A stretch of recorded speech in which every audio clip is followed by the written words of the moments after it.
Howdy everyone, Director 240 here. Hope you enjoy the video. Comics are easy to make, right? You just draw a bunch of lines and add text. How hard could it be? What if I told you, though, that comic creators have some dark secrets to making their craft, involving chanting and sacrificing a... No? Well, maybe my guest and I can convince you otherwise, with these Top 5 Dark Secrets comic creators don't want you to know. Spoilers. These aren't very serious. No one killed anyone, I think. I mean, no one really sacrifices anything, except maybe our sanity sometimes. We'll start off with mine. I call it Mismatched Digits. Making anthro characters can be very rewarding. You have assumptions on a character already based on their species, and can toy with that as you wish. You can lean into stereotypes, like a clever fox character, or even push against them with a cowardly lion. Sometimes, however, lines get crossed when making the jump between human and animal, as I personally found out. See, when I was designing the characters for Tukk Rol, I figured their claws should stick out of their shoes with certain exceptions. After a few runs of this, I decided that the pinky, or the smallest toe, might not even have its claw come out of the shoe, so I just left it with 4 claws coming out. What could go wrong? Later, however, when I was drawing them barefoot in the comic, I referred to their shoed models and thought, oh yeah, they have 4 toes. After a few more renditions of this, I finally saw the problem. Mismatched digits. My characters were either mutants, or had some bizarro world version of the Assassin's Creed ritual to activate hidden shoe blades. As I've already published around 200 plus pages, it would be torture to go back and fix them all. So, I guess it's canon. Sometimes my characters are secretly Will Smith from Wild Wild West. And now, as you read Tukk Rol, you too can have the cursed knowledge that the characters for some reason have 5 fingers, but only 4 toes. Sometimes. Truly, the darkest of all secrets. Next up, we have a buddy of mine, Kid Jaspering of Bonitas Industries. And he is going to reveal the great mystery surrounding his naming schemes. So my buddy director wanted me to record something for him for his video about like comic secrets or whatever. I don't. He had a more direct way of putting it, but I was gonna do it while I was working on something. But everything I'm working on is pornographic, so he wants to put this on YouTube. So no. There's the Gex thing I finished. That's cool. That's worse than pornography. So you're gonna get this video while I'm walking around doing stuff. Anyway, I'm packing actually. So anyway, my big comic secret is how I come up with names for things, because a lot of people get hung up on names, and I think it's kind of a waste of time to do so, because, you know, the part that takes a long time is drawing the damn thing. Getting a name, that should be quick. That's just words. That's you know, writing the comic should not take that long. I'm just organizing my pencils here. So getting hung up on names is like stupid. You shouldn't do that. And if you do, here's my trick for it: is come up with a theme for whatever comic you're doing. You probably have like a theme you want. Come up with themed names. Like for me, for False Start, when I can't come up with a name for it, I go to my theme. And my theme is vampires and vampire hunters. So when I can't come up with a name, I name someone after a vampire or a vampire hunter. From like old Bram Stoker things all the way up to Castlevania. It works, and it's easy. And if you actually read the comic, you can actually start to pick out where I'd use that. With VHB, the porn comic, I just come up with anything because who cares? It's a porn comic. But yeah, that's my thing. Thematic naming schemes to keep you from making excuses and not doing your work because you're like, I can't come up with a name. That's lame. Don't do that. Pretty simple, right? Yet it led to all the great characters in his comics, False Start, and Vampire Hunter Boyfriends, which you can find on his site. You can also find him on Twitch at Bonitas Uno, where he just draws Gex all day? I don't know. He is also a co-host on the Shots with Comics Twitch stream. Links will be in the description. Next up, we have Sheryl Schopfer of Dear Me and Sharpclaw fame. She is going to reveal the truth behind her character Viana's appearance. Dear Me by Sheryl Schopfer. Designs go awry. As was mentioned, Sometimes designing characters may not be the result of true artistic vision, but instead due to, it seemed like a good idea at the time, or due to, I forgot my original idea. This has certainly been true for characters in Dear Me during its run of 18 years and counting. I started the regular comic of Dear Me in the black and white newspaper strip style, which allows very little room for art of any kind.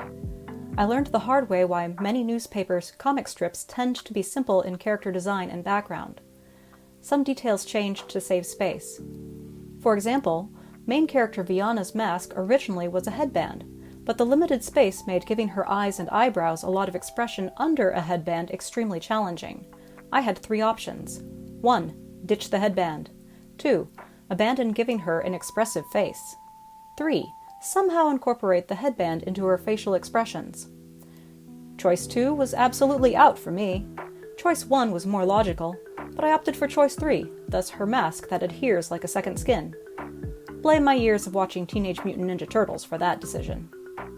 There it is, the mysterious reason why Viana wears a mask, because limited space made my art goals difficult and I had to compromise. Whether I made the right compromise is left for the viewer to decide.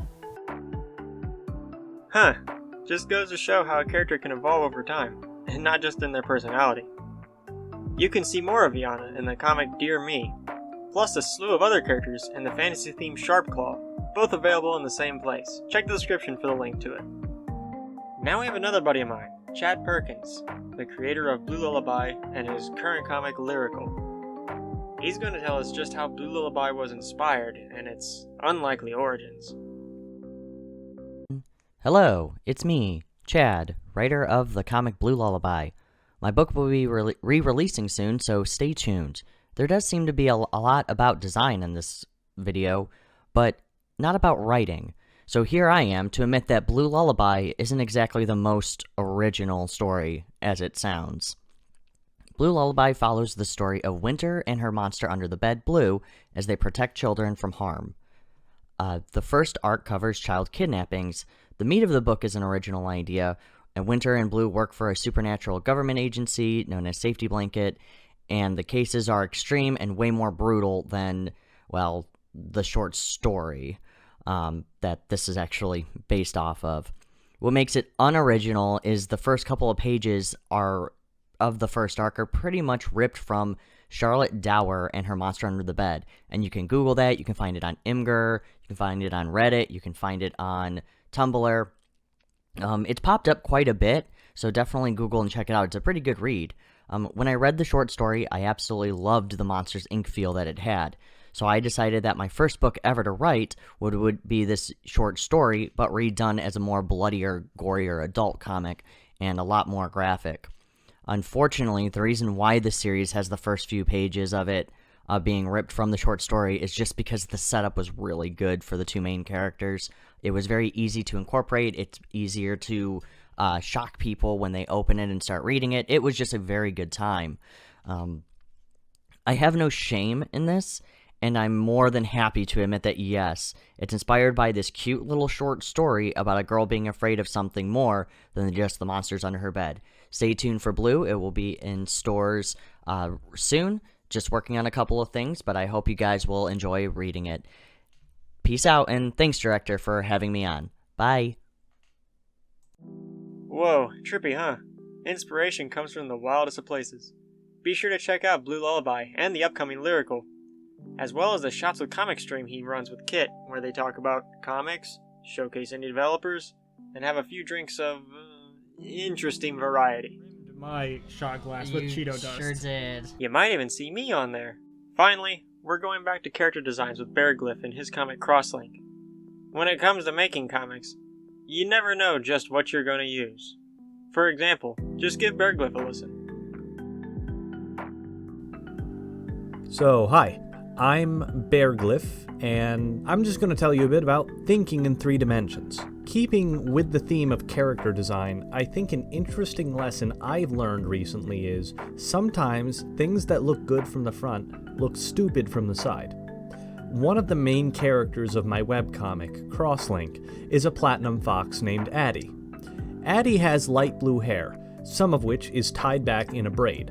Now, as for what the rest of her hair did, originally I had 2 big curls, sort of like what Jimmy's mom from Jimmy Neutron's hair does. I was able to draw it in a way that looked pretty good from the front, but I could not conceive of a way to make it look as good from the side. So I ended up changing her design from having those 2 huge curls to having 2 spikes that hung down on either side of her neck behind her head. This became especially relevant when it was time to start animating Addie, as this requires really getting that 3-dimensionality into the character design to such a degree that you don't even need to think about it.